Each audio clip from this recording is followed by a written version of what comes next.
El tema de esta mañana es para hacernos pensar bastante, porque muchos son los llamados, pero pocos los escogidos. Quiere decir, todos comienzan la carrera cristiana, pocos llegan al final. El propio Pablo temía. Pablo decía, no ser que después de haber predicado para tantos, yo mismo me pierda.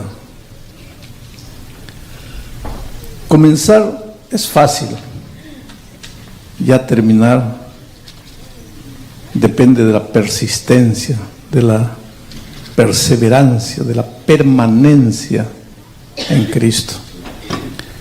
Y el mensaje de esta mañana tiene que ver con eso. Filipenses capítulo 3, versículo 4, dice así: así que, hermanos míos, el versículo 1, capítulo 4, versículo 1, Filipenses capítulo 4, versículo 1.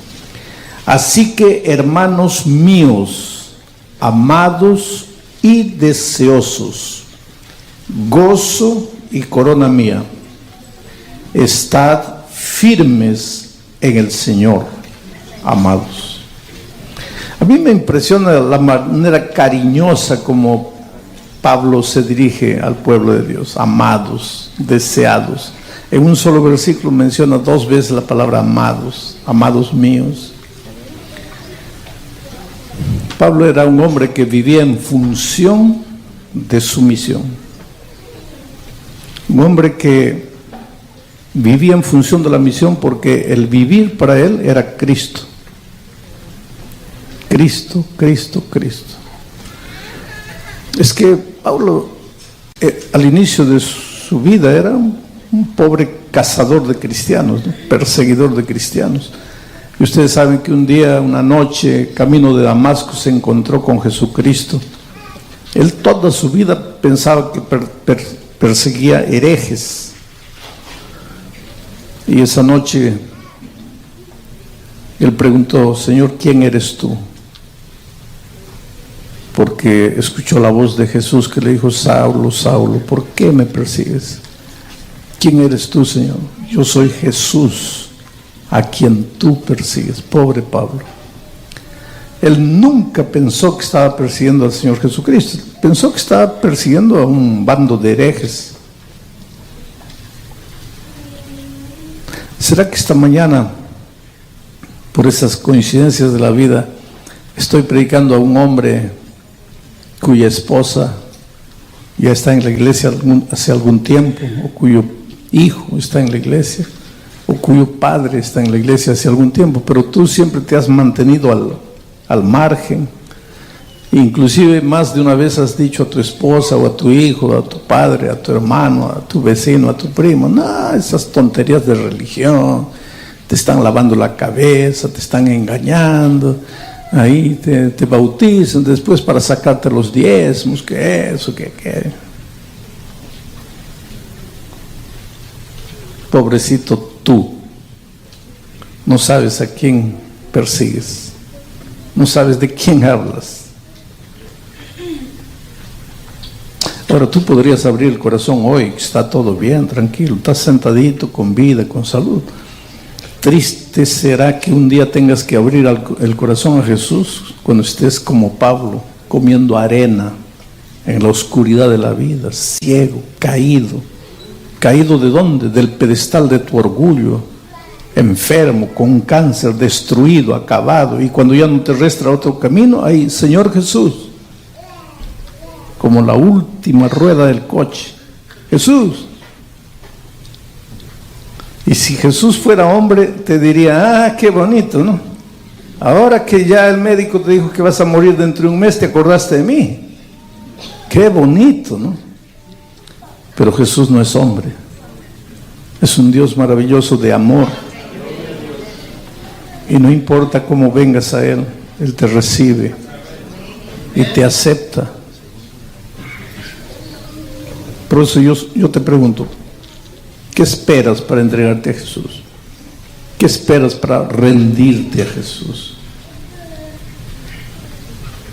Ayer vimos el versículo: haya en ustedes este sentimiento que hubo en Cristo Jesús, que se despojó a sí mismo.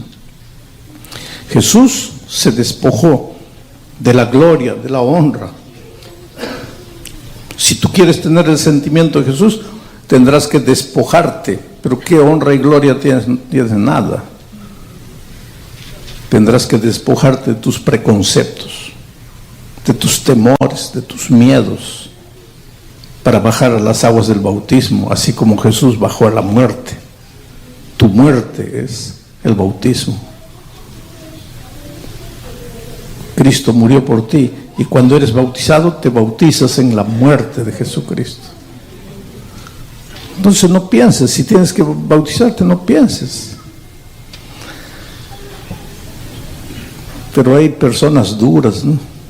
Yo no sé por qué estoy hablando esto, porque de repente estoy hablando al aire, pero no pienses que alguien me ha contado, alguien me ha dicho, pastor, hable eso, ¿no? Yo no acepto esas cosas, yo abro la palabra de Dios y hablo lo que Dios dejó escrito, no lo que alguien me dice, hable. Pero alguna cosa me dice que aquí estoy predicando a algún esposo, a alguna esposa que persigue de alguna manera o que está ahí. No, ya el esposo se bautizó, o la esposa se bautizó, o el hijo se bautizó y tú atrás, no. Voy a ver, ¿qué estás esperando? ¿Qué esperas? En Brasil, me acuerdo, en Manaus sucedió una cosa interesantísima. ¿O me estoy equivocando o eres tú? Eres tú. Muy bien. ¿Ya estás jubilado también? ¿Todavía no? ¿Você já está aposentado, no? Ya. Vocês têm sentado ahí un dos tremendos evangelistas brasileiros. Uno de los tremendos evangelistas brasileños. Que hizo escuela de evangelismo. Qué bueno verte después de mucho tiempo. Allá. Gloria a Dios. Trabajó conmigo, sí. Fuimos compañeros. Allá en Manaus, un hombre, pues la esposa le dijo, me voy a bautizar. Y él dijo, ¿qué? Hasta aquí te dejé ir a esa iglesia y tal, porque pensaba que estabas llevando todo a la broma. Pero, ¿te vas a bautizar? Sí. No, ahí no. No, pero yo quiero bautizar. No, no te puedes bautizar. Aquí el jefe soy yo. Aquí quien manda soy yo. Macho brasileño, ¿no? Igualito a los machos mexicanos y a los machos guatemaltecos y a los machos en general, que creen que mandan, ¿no? Aquí mando yo, no te vas a bautizar. No, pero mira, estudiar la palabra de Dios. No vas a bautizar. Él le dijo, mira, yo me voy a bautizar porque en la palabra de Dios dice que aunque sea tengo que dejar padre, madre por causa de Cristo, me voy a bautizar. No te vas a bautizar. Sí me voy a bautizar. Y él dijo, mira, si te vas a bautizar, mejor ya prepara tus maletas, sal con tus maletas, vete. No, yo voy a bautizar, me voy a volver. No vas a volver. Pero ella agarró su ropa, fue a bautizarse. Y en la tarde, pues volvió, pero temerosa en su corazón. ¿Y ahora qué me va a decir? Y cuando abre la puerta, entra a la sala, hay 2 maletas. Y el esposo parado en la sala dice, ya no necesitas ni subir al cuarto, porque ahí está toda tu ropa. Espero que no falte nada. Estás fuera de la casa.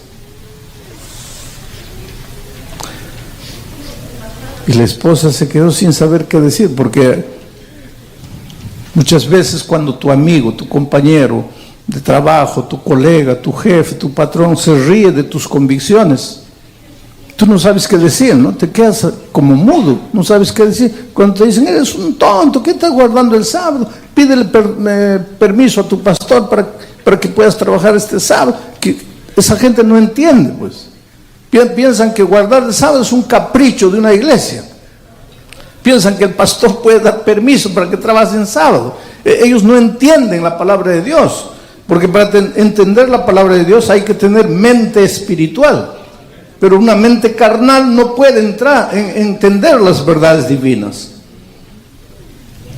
Entonces tú te quedas sin saber qué hacer, mudo, sin saber qué palabra decir. Pero hay una promesa en la Biblia, que si tú vives una experiencia de comunión con Cristo, en el momento el Espíritu va a colocar la palabra en tu boca, la palabra oportuna que tienes que decir. Y la pobrecita hermana pues clamó a Dios: Señor, has prometido colocar la palabra, ¿qué hago? ¿Qué digo? Ahí está mi maleta, me está botando. Pero de repente sintió la paz en su corazón y le dijo: mira, yo me voy, pero antes quiero decirte una cosa, con todo cariño. Cuando yo no conocía a Jesucristo, ¿te acuerdas? Íbamos los sábados en la noche a bailar. Y tú te ponías a tomar. Y te quedabas borracho ahí toda la noche. Y yo bailando con otros hombres, me agarraban, los besaba. Y tú, borracho, durmiendo. Llegabas a la casa, me gritabas, ¿y qué hacía yo? Agarraba la olla, te tiraba, pa. ¿Tú te acuerdas la vida que yo vivía? Ahora, desde que conocí a Cristo, mi vida cambió. Soy una esposa correcta, una madre buena para mis hijos. Mira la casa, a pesar de que yo trabajo, mira todo en orden. Y tú por eso me estás botando de la casa. Ah, no, Señor. En el nombre de Jesucristo, quien va a agarrar sus maletas y está fuera de esta casa eres tú. Esta hermana dice amén con ganas. Pero eso lo sacudió al hombre, ¿sabes? Lo sacudió. Hoy día ese hombre es anciano de iglesia, está bautizado. Entonces no temas de testificar de tu amor por Cristo, que ya has sido bautizada.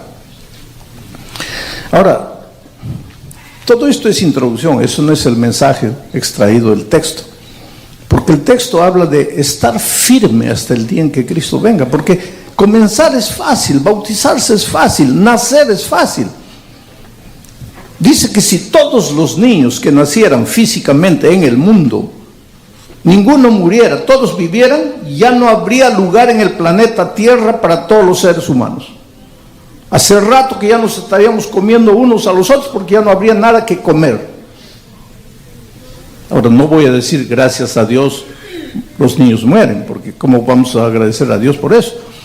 Pero ¿qué pasa? Las injusticias de esta vida han hecho que millones y millones de niños no lleguen a los 5 primeros años de edad porque mueren por desnutrición, por enfermedades. Hay lugares en el mundo que tú no tienes idea de lo que tú no sabes lo que es tener hambre. Por favor, antes de decir, Señor, estoy pasando por necesidad, tú no sabes lo que es pasar hambre. Estuve en un país, que por respeto no voy a dar el nombre, fui a predicar a un desierto, literalmente a un desierto, en un jeep destartalado, cayéndose a los pedazos y orando a Dios, Señor, que no se malogre este jeep en el camino, porque si no, ¿qué va a ser de nuestra vida en pleno desierto? Y llevaba un paquetito de galleta de soda.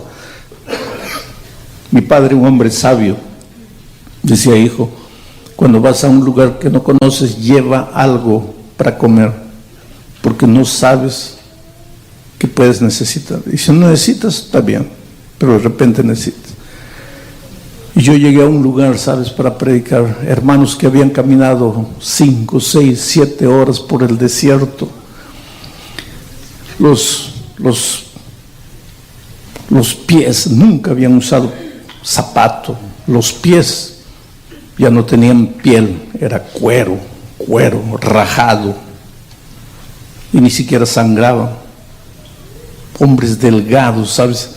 Hombres, mujeres, niños, la piel pegada al hueso, los pómulos apareciendo, gente que no comía, comen lagarto, comen lo que encuentran ahí para poder sobrevivir, pero encontraron a Jesucristo. Ahora con esperanza vienen a un lugar del desierto para encontrarse y la reunión era debajo de los árboles, sentados en el suelo, en pie, parados. Y pregunté, ¿qué predico? ¿Qué les predico?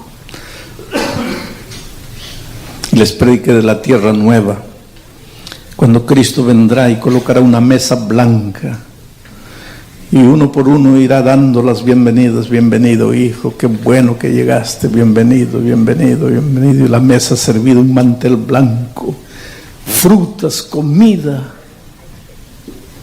Y esa gente miraba así, porque pintando ese cuadro maravilloso ellos miraban así. Y yo pintaba con las palabras un cuadro extraordinario de abundancia, y ellos miraban así. Porque esa pobre gente en esta tierra jamás tendrá eso. Esa gente en esta tierra solo tiene hambre. Niños desnutridos muriendo.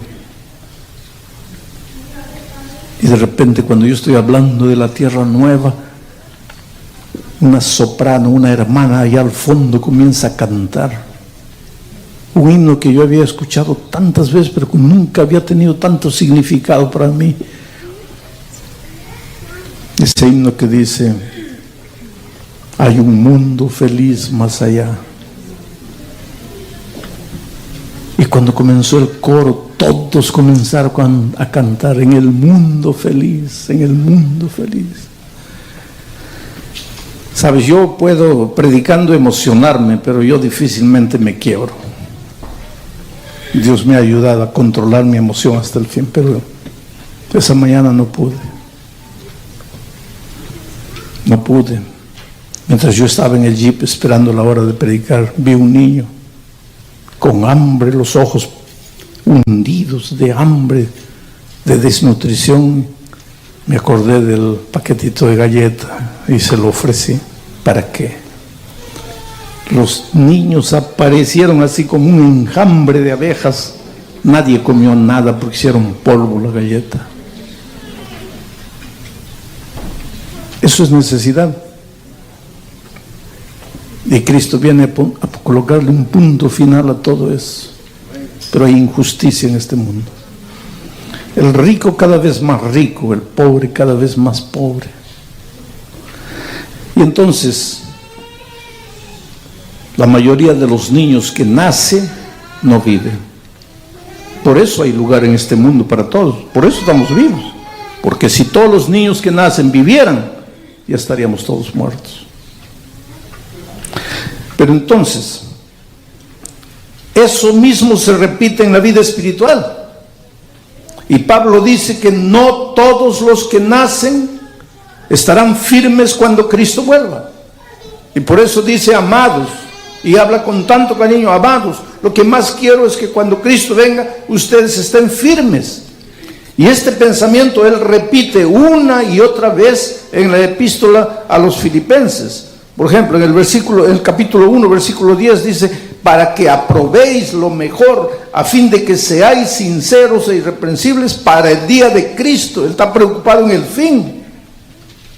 Yo les escribo, yo ministro, yo hago todo para que ustedes, cuando llegue el día de Cristo, ahí estén firmes. Porque ¿de qué vale la pena? Ustedes aceptaron el evangelio, cantaron, se deleitaron, pero cuando llega Cristo están perdidos. Pablo dice: no, lo que yo quiero es que ustedes estén listos cuando Cristo venga. En el capítulo 2, en el versículo 5 dice: para que seáis irreprensibles, sencillos, hijos de Dios, sin mancha en medio de una generación maligna y perversa, en medio de la cual resplandecéis como luminares en el mundo. Pero en el sentido y para todo esto, ¿para qué? Para que cuando Cristo venga estéis firmes. Y ahora en el versículo 1 dice: así que, hermanos míos amados y deseados, gozo y corona mía, estad firmes en el Señor, amados, porque la tragedia de la vida es permanecer. Y ustedes han visto que en toda la epístola a los Filipenses, la preocupación de Pablo es estar en Cristo, estar en Cristo, estar en Cristo, estar en Cristo. Y Jesús mismo lo dijo: permaneced en mí y yo permaneceré en ustedes. No es estar en la iglesia, es estar en Cristo. Porque yo les digo una cosa con dolor y tristeza de corazón. Muchos esta mañana están en la iglesia. Pero yo me pregunto, ¿cuántos están en Cristo? Ese es el asunto. La iglesia no salva. Pero eso no quiere decir que la iglesia no vale. La iglesia tiene un lugar en la vida del cristiano. Cuando Jesús encontró al paralítico el tanque del estanque de Betesda, lo curó. Y después Jesús desapareció. Ya no había dónde estaba Jesús. Pero el texto bíblico sigue diciendo que entonces Jesús, el paralítico curado, fue al templo para adorar a Dios. Y ahí se encontró con Jesús. Y ahí tuvo la alegría de agradecerle a Jesús. Quiere decir,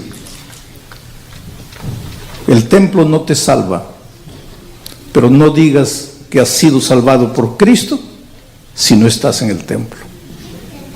La iglesia no te salva, pero no digas que Cristo te ha salvado si no estás en la iglesia. Pero ¿saben cuál es la tragedia de nuestros días? Que para muchos la iglesia se ha vuelto un club religioso. A donde yo voy, escucho un sermón, vuelvo para la casa. No soy parte del cuerpo de Cristo. No vivo la vida en Cristo. Ahí yo me pregunto, y como Pablo digo, duele mi corazón, porque yo no quisiera que ustedes salgan esta mañana sintiéndose condenados, perdidos, acabados. Pero cuando yo los veo, queridos, yo veo en el brillo de todos el deseo de querer estar firme cuando Cristo venga. Pero para eso tienes que despertar. Tienes que hacer de tu vida una vida real en Cristo. Entonces, ¿cómo se está firme en Cristo?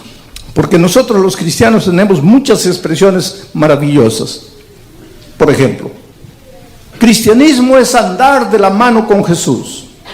Qué bonito, ¿no? Cristianismo es andar de la mano con Jesús. Ahora dime, ¿y en la realidad qué significa eso? ¿Vas a agarrar a Jesús de la mano para andar con él? No, entonces, ¿qué quiere decir andar de la mano con Jesús? Ya vimos durante la semana que ser perfecto es caminar con Dios. ¿Y cómo se camina con Dios? A ver, ¿cómo se camina con Dios? Cristianismo es cultivar compañerismo con Jesús. ¿Y cómo se cultiva compañerismo con Jesús? Es vivir en comunión diaria con Jesús. ¿Y cómo se vive en comunión diaria con Jesús? Jesús dice, permaneced en mí y yo en vosotros. ¿Cómo se permanece en Cristo? A ver, ¿cómo se permanece en Cristo? Él ilustra, dice, así como el ramo no puede producir frutos si no está ligado, conectado a la vid. Entonces ustedes tienen que conectarse a mí. ¿Cómo? A ver, ¿cómo nos conectamos a Él? Entonces te digo una cosa, nosotros tenemos muchas palabras, frases bonitas. ¿Pero qué quiere decir eso? Ahí el hermano levanta la Biblia. Sí, eso es una parte. Son 3 instrumentos de conexión con Cristo. Pero esos 3 instrumentos solo valen si están juntos los 3. Porque uno solo no vale, 2 solo no vale. Porque tú puedes decir así, bueno, yo hago 2, me falta 1, ya gané, 2-1, ya gané. No, en fútbol funciona eso, pero en la vida cristiana 2-1 igual a 0. Para que funcionen, los 3 tienen que funcionar. ¿Y cuáles son esas 3 herramientas de conexión con Cristo, de comunión con Cristo, de compañerismo con Cristo, de andar de la mano con Jesús? Primero, la oración. Tienes que ser un hombre y mujer de oración. Pero aquí nos metemos en problemas, porque aparece gente por ahí diciendo, solo se puede orar de rodillas. Y a veces hacen tanto problema. Y a veces parten la iglesia, hacen sufrir a la iglesia, porque solo se puede orar de rodillas. Yo ya les he dicho, queridos, nuestra fe tiene que ser una fe inteligente. No puede ser una fe irracional, fanática. Tiene que ser una fe inteligente, una fe con sabiduría. Pero aquí dice el espíritu de profecía que ¿quién te ha enseñado a orar de pie? Arrodíllate. Aquí está. Sí, está. Pero tu fe tiene que ser inteligente, tienes que entender por qué se escribió eso, cuándo se escribió eso y para qué se escribió eso. Ella dijo eso, pero te voy a contar solo. Ese no es mi sermón, pero te voy a contar solo para que entiendas este caso de la oración de rodillas. Había un muchacho recién graduado, recién entrado al ministerio, jovencito, 20, 22 años. Y ustedes saben que hay una cosa, nosotros los pastores viejos, como el pastor Collins, y yo, nosotros los pastores viejos aprendemos una cosa cuando nos volvemos viejos. Y una cosa triste que duele, y es que no sabemos nada. Pero eso solo descubrimos cuando envejecemos. Porque cuando tenemos 20 años pensamos que sabemos todo. Y solo la edad nos enseña que no sabemos nada. Entonces había un muchacho en los tiempos de Elena de White, así, 22, 23 años. Y ustedes saben que siempre nosotros en el culto divino, que es parte de nuestra liturgia, de nuestra costumbre, en la oración pastoral, la primera oración del culto divino, siempre la hacemos todos arrodillados. Y entonces, pues todos los pastores que estaban adelante se arrodillaron, inclusive la hermana de White estaba presente esa mañana, no estaba en la plataforma, pero estaba. Y cuando todos se arrodillaron, el pastor de 20, 22 años se quedó en pie. Y pues la sierva del Señor era muy amorosa, muy cariñosa, pero era firme. Y antes de que el pastor empezara a hacer la oración, le dijo: hey, a ti, ¿quién te dijo que puedes orar de pie? Arrodíllate. En esas circunstancias, por ese motivo, en esa ocasión. Pero esto no es para que vengas y digas todas las oraciones tienen que ser arrodillados. Porque tú puedes orar de cabeza para abajo colgado del árbol. Tu carro se salió de la carretera, te quedaste colgado y ahora quieres orar, ¿qué vas a hacer? Te vas a arrodillar. Y si oras colgado, Dios te va a oír. Claro. Yo siempre antes de dormir me arrodillo para orar. Pero si a medianoche me despierto, en lugar de estar pensando en las mariposas, me pongo a conversar con Dios y ya estoy orando. La sierva del Señor dice que el ama de casa, mientras está preparando el pan, puede estar orando. Mientras estás dirigiendo tu carro, en lugar de estar ahí pensando en tonterías, orando.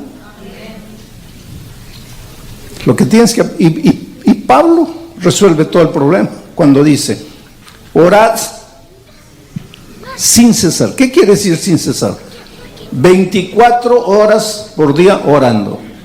Pastor, pero ¿y a qué hora voy a dormir? Pues aprende a dormir orando. ¿Pero cómo se hace eso? Tienes que aprender a dormir en comunión. Y los esposos me van a entender, porque a veces la esposa está y el esposo está y comienzan a hablar, ¿no? Uno habla, el otro responde, uno habla, ya es de noche, las luces están apagadas, uno habla, responde, el otro habla, y de repente uno solito está hablando, el otro ya está durmiendo hace rato. Pues la vida con Cristo es así. La vida con Cristo es así, tú estás hablando, de repente ya te apagaste, pero te apagaste en comunión con Cristo. El día que tú llegues a aprender a vivir ese tipo de experiencia con Cristo, estás conectado a Cristo. Pero no es solo la oración, es el estudio diario de la palabra de Dios también, todos los días. Y ya te he dicho, no esa lectura corriendo, sino una lectura digiriendo, masticando, saboreando cada palabra. Porque tú puedes ver, yo estuve aquí predicándoles una semana de Filipenses. Y podría quedarme aquí un mes entero hablando solo de Filipenses. Pero ¿cómo lo hace, pastor? Pues es que no leo corriendo. Paro, pienso, medito, consulto, pregunto, investigo, veo los comentarios bíblicos, ideas de otros y voy especialmente pidiéndole a Dios, Señor, ¿qué estás queriendo decir aquí? Oración, Biblia. Y tercer instrumento, que este es el que casi nadie hace. Tienes que ir, buscar a una persona y traerla para Jesús. Si no haces eso, no estás en comunión con Cristo. No estás en comunión con Cristo. Tienes que ir, buscar a una persona y traerla para Jesús. Después ir, buscar a otra persona y traerla para Jesús. Y eso es parte de tu experiencia cristiana.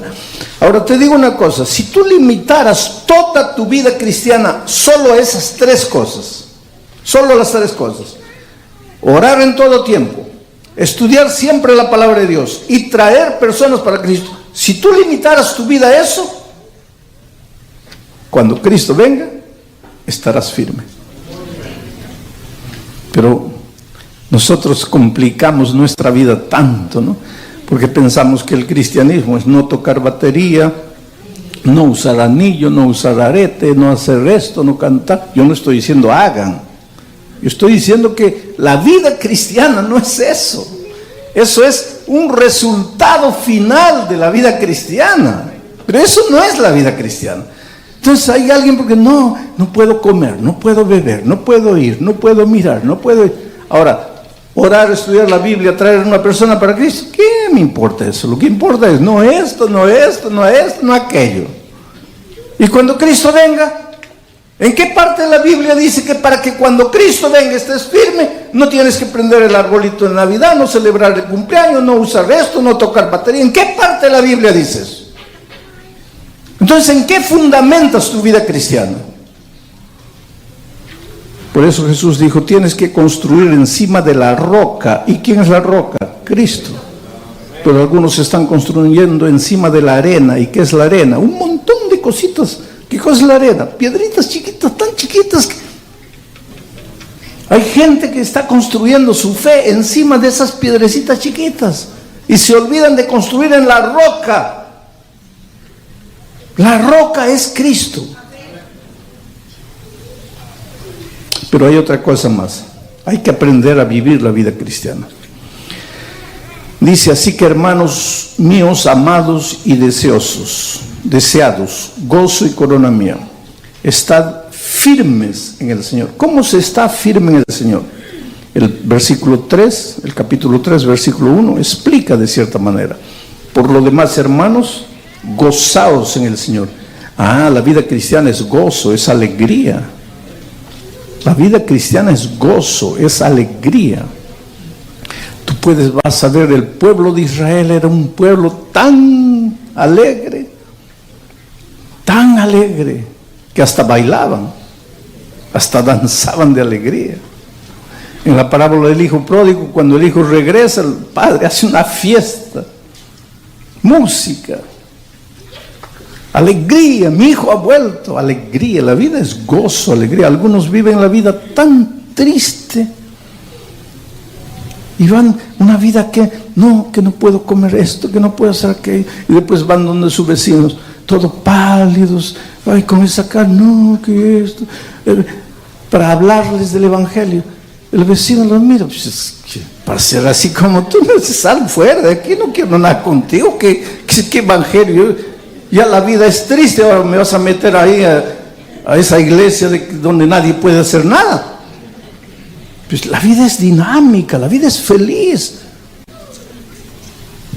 Elena White dice que el almuerzo del sábado debe ser el almuerzo, ¿qué? Más rico de la semana. El almuerzo más delicioso de la semana. No debe ser mucho, para que no te duermas enseguida, pero el más sabroso. ¿Por qué? Porque el sábado es día de alegría, día de júbilo. Yo tenía 9 hermanos y mi madre entendió eso. Cuando yo era niño, el sábado era el único día que había postre. Durante la semana no había postre, solo el sábado. Y el postre era gelatina. Pobrecita mi madre. Y para nosotros los niños la gelatina era lo más rico.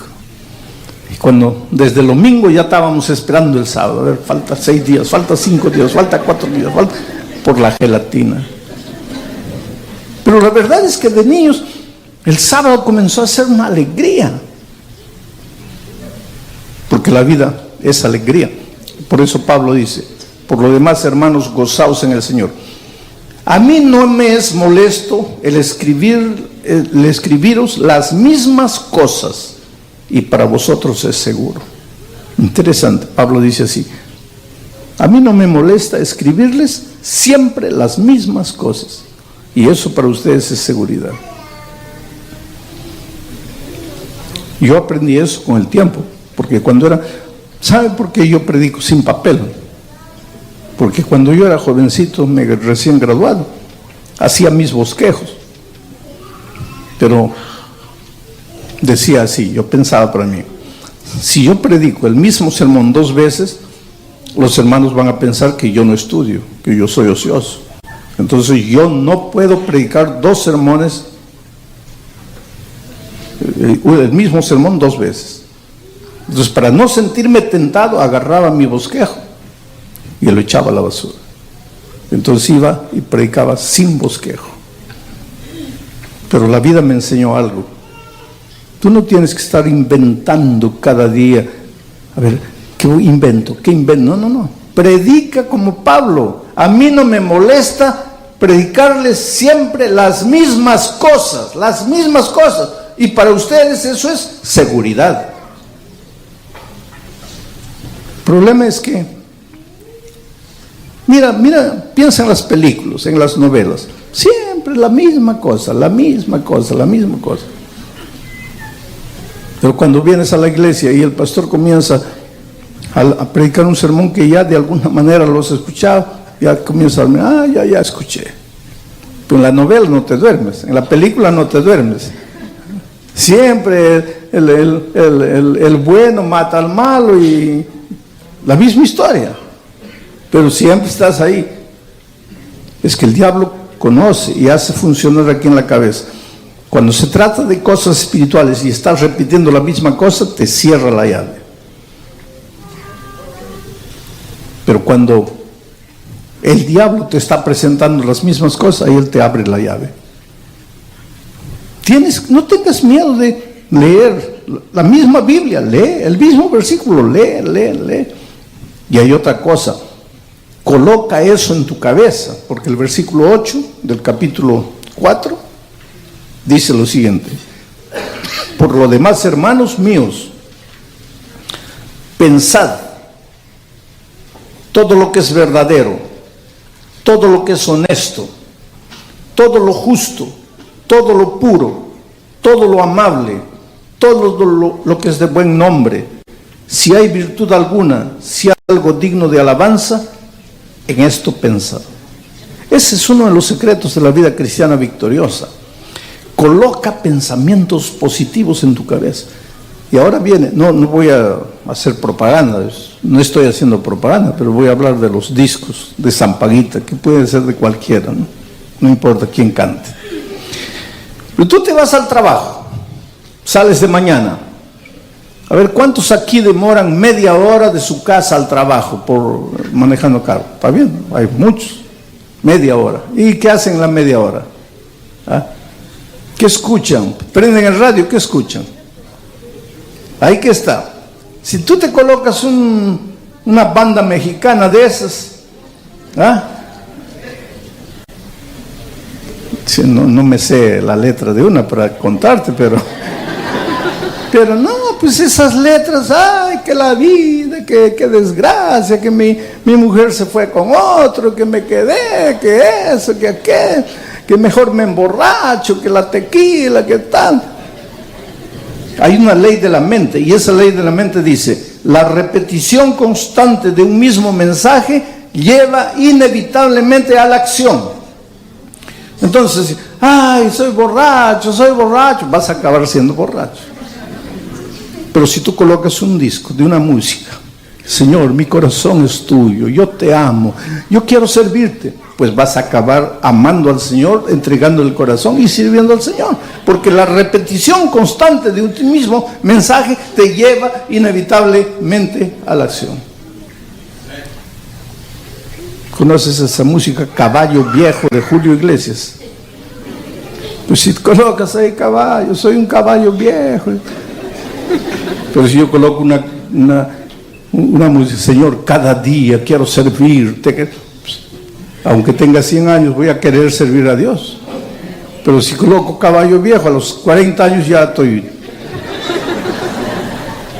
Entonces, eso es lo que Pablo dice. Mira, coloca en tu mente ¿qué cosa? Todo lo que es verdadero, todo lo que es honesto, todo lo que es justo, todo lo que es puro, todo lo que es amable, todo lo que tiene buen nombre, si hay virtud alguna, si algo digno de alabanza, piensa en esto. Piensa todos los días, constantemente. No alimentes tu mente con basura, alimenta tu mente con mensajes positivos, con cosas que te edifican, que te hacen crecer. Entonces, cuando Cristo venga, vas a estar firme.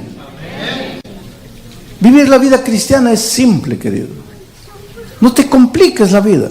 El problema es que si tú llenas tu vida, tu cabeza de sexo, de pornografía, de violencia, de deshonestidad, de injusticia, ahí cuando viene la tentación, porque todo esto te va a llevar a querer practicar eso, cuando viene la tentación, ¿qué vas a hacer? Vas a luchar contra tus fuerzas, vas a perder. Lo que tienes que hacer es colocar mensajes positivos. Perdonados. Mañana o pasado mañana vamos a estudiar el asunto del bautismo más detenidamente. Pero esta noche vamos a ver la entrega de Marta al Señor Jesucristo. Marta, tú no podemos decir que has sido una gran pecadora que estaba ahí en el fango del pecado, nada de eso. Pero tu vida era vacía. Buscabas un sentido para tu vida y lo has encontrado en Cristo Jesús. Conforme a la promesa bíblica, para que todos tus pecados pasados sean perdonados, para que nazcas a una vida nueva a través del agua. El pastor regalado, como ministro del Evangelio, por mandato bíblico, te bautiza en nombre del Padre, del Hijo y del Espíritu Santo. Amén.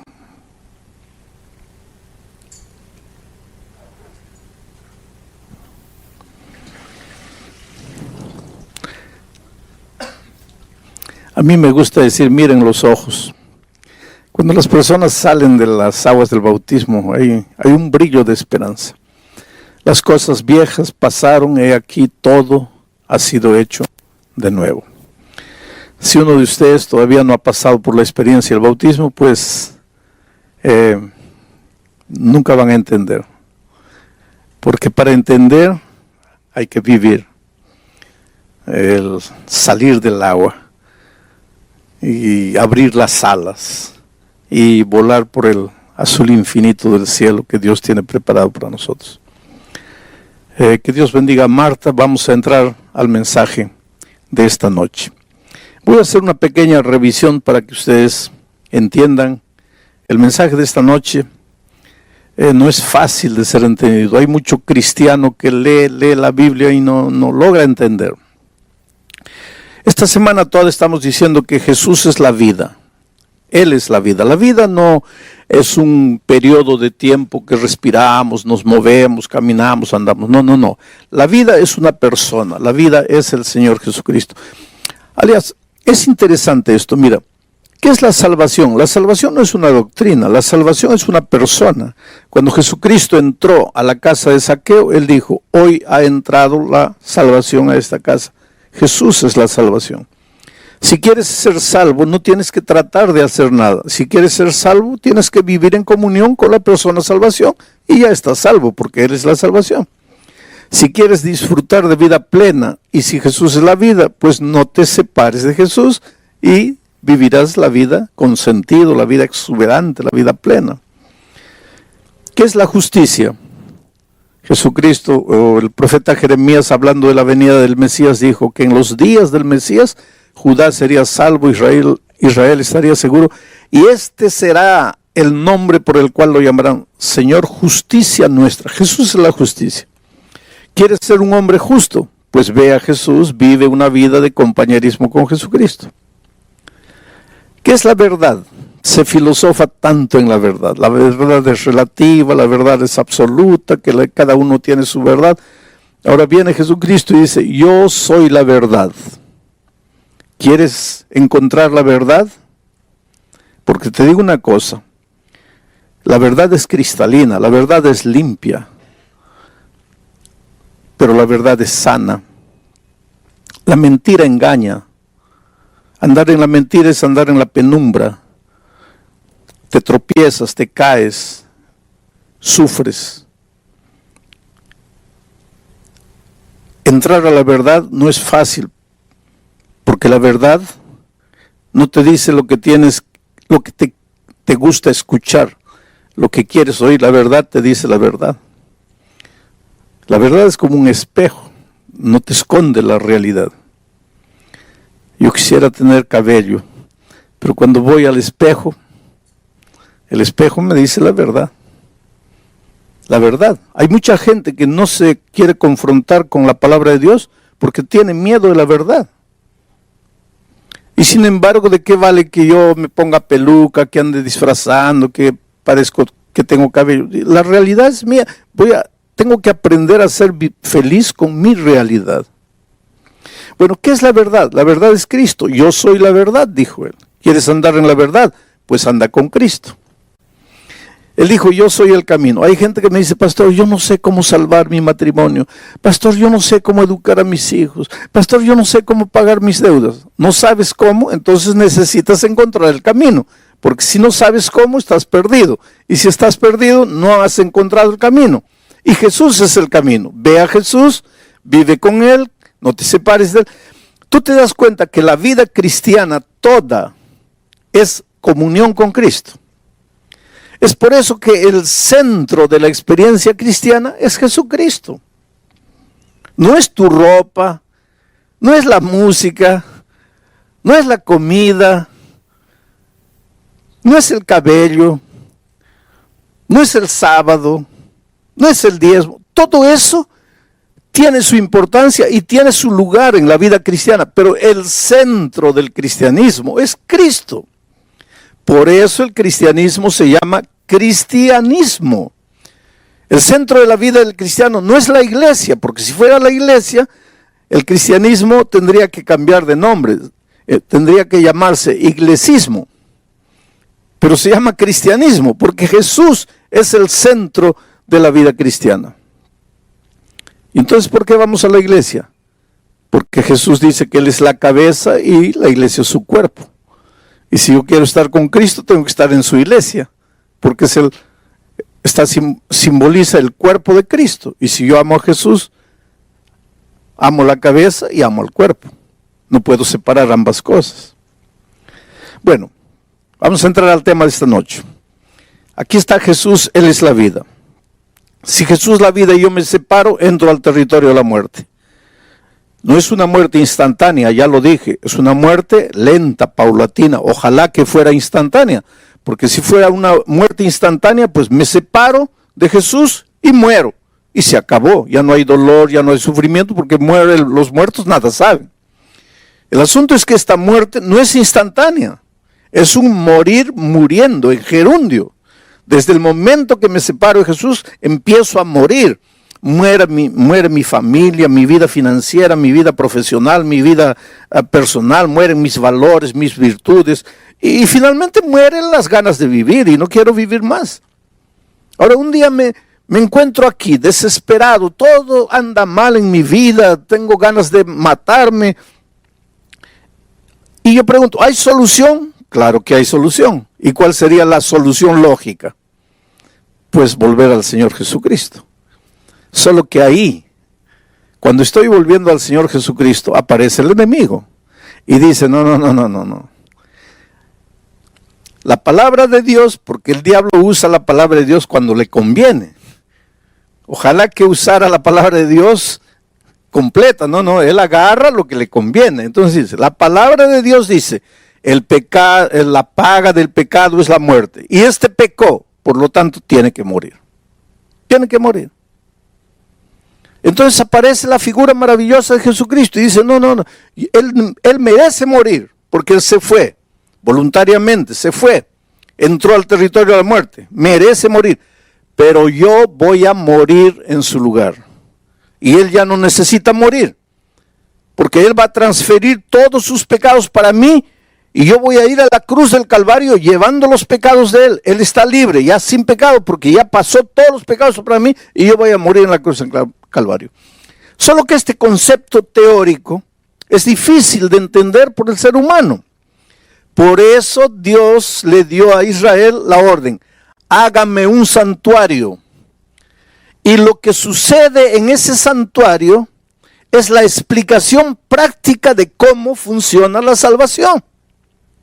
Y entonces anoche dijimos que en Israel, en el santuario de Israel, cuando un pecador reconocía que había pecado y reconocía que tenía que morir por causa de su pecado, agarraba un corderito inocente e iba al santuario, a la presencia del sacerdote, y colocaba el santuario en el altar, colocaba el corderito en el altar y levantaba el cuchillo, pero antes de eso, antes de levantar el cuchillo, colocaba la mano en el corderito y transfería todos sus pecados para el corderito.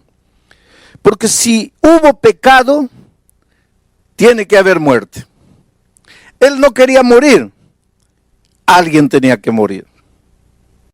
En nuestro caso, quien muere es Cristo.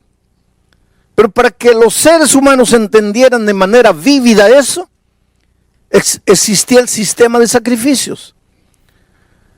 El pecador transfería todos sus pecados para el corderito, que no había hecho nada, que no tenía culpa de nada, y después levantaba el cuchillo y el pobre animalito lo miraba ahí con sus ojitos, y él tenía que clavarle el cuchillo, y tenía que derramar la sangre, y el pobre animalito se movía en los estertores de la muerte, y el pecador entendía qué terrible es el pecado, qué terrible es alguien morir por causa del pecado. Pero en el plan de la salvación el pecador no necesita morir, puede transferir su pecado a otro. En Israel, al Cordero. Y para nosotros podemos transferir nuestro pecado a Cristo. Y Él murió en la cruz como un cordero, fue llevado al matadero. Y como una oveja muda delante de sus trasquiladores, enmudeció y no abrió su boca, dice Isaías 53. Muy bien, ahora vamos a entrar al tema de hoy. Una vez que había sido sacrificado el cordero, el pecador ya estaba libre de sus pecados, porque ahora todos sus pecados habían pasado al cordero. Y el cordero ya había muerto por sus pecados. Pero no terminaba el ceremonial ahí. Y ahora voy a leer para ustedes lo que dice Levítico capítulo 4, versículo 30. Luego que el corderito había muerto y la sangre se había derramado, luego, con su dedo, el sacerdote tomará de la sangre y la pondrá sobre los cuernos del altar del holocausto y derramará el resto de la sangre al pie del altar.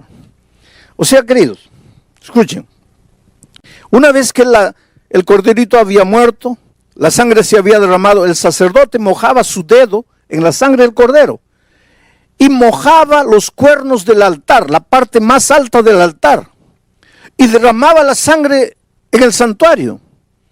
Y de esta manera, los pecados del pecador que habían sido transferidos para el cordero, ahora eran transferidos para el santuario. Y aquí viene lo difícil y lo que mucha gente no entiende. Pero ¿por qué tenía que ser esos pecados? Tenían que ser transferidos al santuario. Una vez por año, Dios le daba a Israel una orden. Y les voy a leer la orden que Dios le daba a Israel. Y esto se realizaba una única vez por año. Levítico capítulo 6, versículo 25. Dice así: habla a Aarón y a sus hijos y diles: esta es la ley del sacrificio expiatorio. En el lugar donde se degüella el holocausto será degollada la ofrenda por el pecado delante de Jehová. Es cosa santísima. El sacerdote que la ofreciere por el pecado la comerá en lugar... Antes quiero explicarles esto. Mira, una vez que el sacerdote mojaba su mano con la sangre y la colocaba en el cuerno del altar y derramaba la sangre, comía la carne del cordero. En una ocasión, 2 hijos de Aarón no comieron, quemaron el cordero. Y Moisés los agarró y les dio una reprimenda. Y les dijo, ¿por qué ustedes quemaron? No, porque pensamos que era mejor quemar. No es que pensaron. Es que aquí hay un significado. ¿Y cuál era el significado? ¿Por qué el sacerdote tenía que comer esa carne? Recuérdense que los pecados del pecador habían sido transferidos al corderito. Recuérdense que esa sangre, de cierta manera, estaba manchada del pecado del pecador. Esa carne también. Ahora los pecados eran transferidos para el santuario. Y el sacerdote también asumía de cierta manera los pecados del pueblo al comer de la carne. Ahora, todo esto va a tener sentido en los temas posteriores. Pero una vez por año, ya les estaba diciendo, una vez por año, miren lo que sucedía.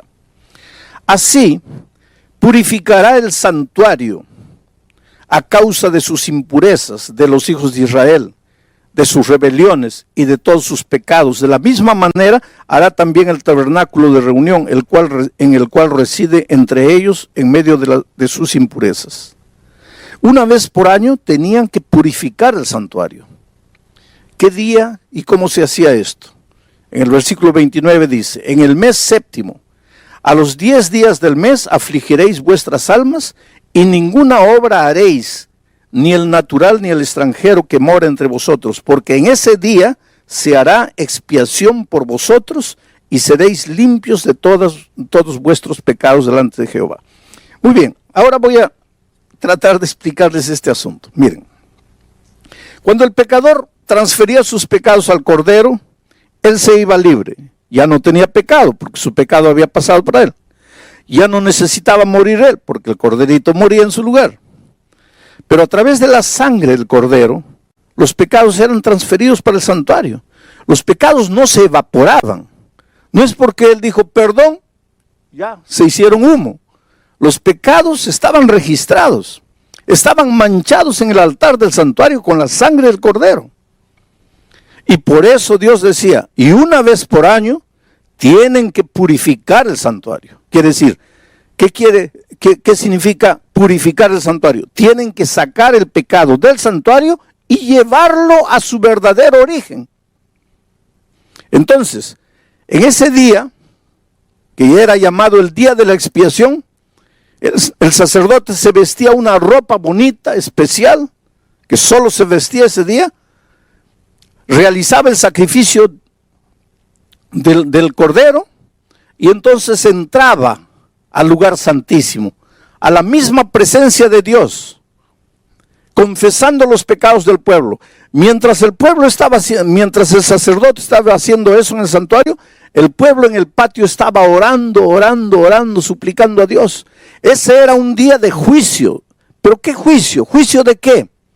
Dios desde el cielo estaba viendo, ¿quién cree que este cordero de verdad murió por sus pecados? Porque una cosa es creer con la boca y otra cosa es creer con el ser entero. Por eso ese día era un día de investigación. Dios quería saber quién de entre el pueblo realmente creía que ese cordero había muerto en su lugar. Mientras eso, el sacerdote en el lugar santísimo estaba haciendo todo el ceremonial. Pero sucedía otra cosa. Ese día se traían 2 machos cabríos, cabra macho. 2 machos cabríos se traían al santuario. Ahora miren, todo esto está escrito ahí. Cuando ustedes tengan tiempo, lean. Se escogía un macho cabrío para representar a Cristo. Era ese macho cabrío dedicado a Dios. El otro macho cabrío era dedicado a Azazel. Azazel era un símbolo de los demonios, del diablo, en realidad. El macho cabrío dedicado a Dios era sacrificado. Como todos los días, el animalito era sacrificado. Ese animalito simbolizaba al Cordero de Dios que un día iba a pecar el mundo, iba a limpiar el pecado del mundo. Ahora, después que se había hecho el ceremonial, miren esto interesante. El sacerdote transfería ahora a él todos los pecados confesados de todo el año, de todos los israelitas. Transfería esos pecados para el macho cabrío dedicado a Azazel. Y lo soltaba al desierto. Y el animal se iba por el desierto llevando simbólicamente todos los pecados. Y moría en el desierto. De hambre, de inanición, de sed, moría. Moría cargando todos los pecados de la humanidad. Y entonces mucha gente piensa y dice así, quiere decir que nosotros somos salvos por el diablo, porque ese macho cabrío simbolizaba al diablo. Quiere decir que nosotros somos salvos por el diablo, que el diablo se lleva finalmente nuestros pecados. No es así. Somos salvos por el sacrificio del Cordero de Dios que quita el pecado del mundo. Y entonces, ¿por qué el macho cabrío dedicado a Azazel se llevaba los pecados? Porque aunque los pecados ya fueron perdonados para el ser humano, hay un verdadero autor de todos los pecados. El que inventó el pecado, el padre de los pecadores, el que llevó a la humanidad toda a caer en el pecado, el que engañó a Adán y Eva, el que te engaña todos los días, el que quiere destruir tu vida, y ese es el diablo. Y finalmente, aunque Cristo nos salva por su gracia maravillosa, por el sacrificio del Cordero, el diablo tiene que asumir la responsabilidad final del origen del pecado. Y es por eso que ese macho cabrío era llevado y llevaba cargando simbólicamente los pecados confesados de todo el pueblo. No para hacer expiación por el pueblo, porque quien hacía expiación era el Cordero de Dios. Él llevaba porque finalmente era el responsable del origen de todos los pecados. Ahora yo sé que todo esto es un poco complicado, pero es lo que la Biblia dice y yo tengo que explicarlo de la mejor manera, de la manera más... Miren que yo estoy saliendo de las complicaciones para tratar de explicar desde la manera más simple. Pero lo que realmente me importa esta noche es que tú eres precioso a los ojos de Dios. Es que Dios te ama y te voy a contar una historia de la vida real para ver cómo es el amor redentor de Dios y para mostrar que si un día te pierdes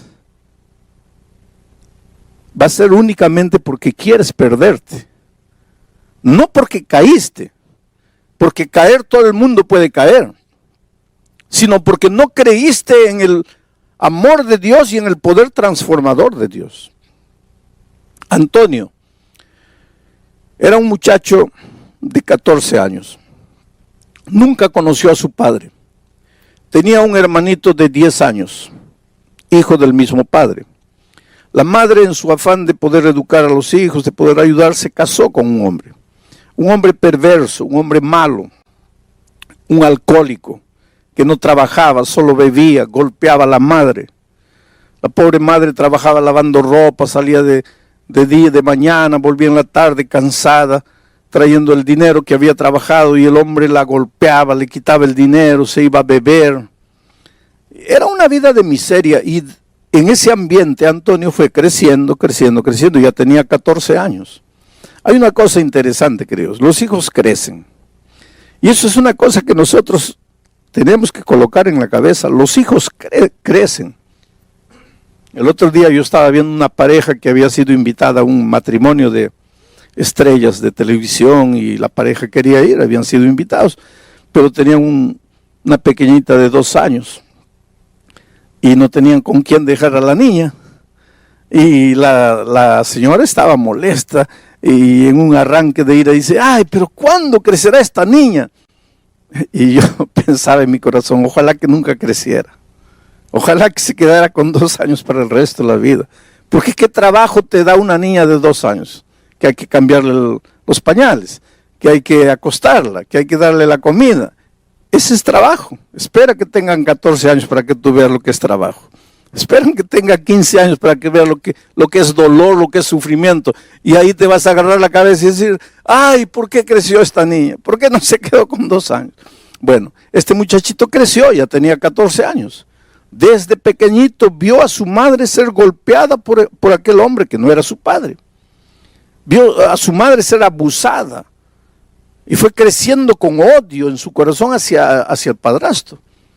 Y un día el hombre llegó, golpeó a la madre, le quitó el dinero, se fue a beber, volvió completamente ebrio, se acostó en el sofá, estaba durmiendo. Y este muchacho pensó así, lo voy a matar, lo voy a matar. Y fue y agarró un palo enorme, y vino, aprovechando que estaba durmiendo, y él pensó así, pero tengo que darle un golpe, porque si en el primer golpe no lo mato, él se levanta y me mata a mí. Y agarró con toda la fuerza y golpeó, pero pues le falló el tiro. El hombre, el borracho, se despertó y ahora él vino encima del muchacho. Y él tuvo que abandonar esa casa definitivamente.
Thank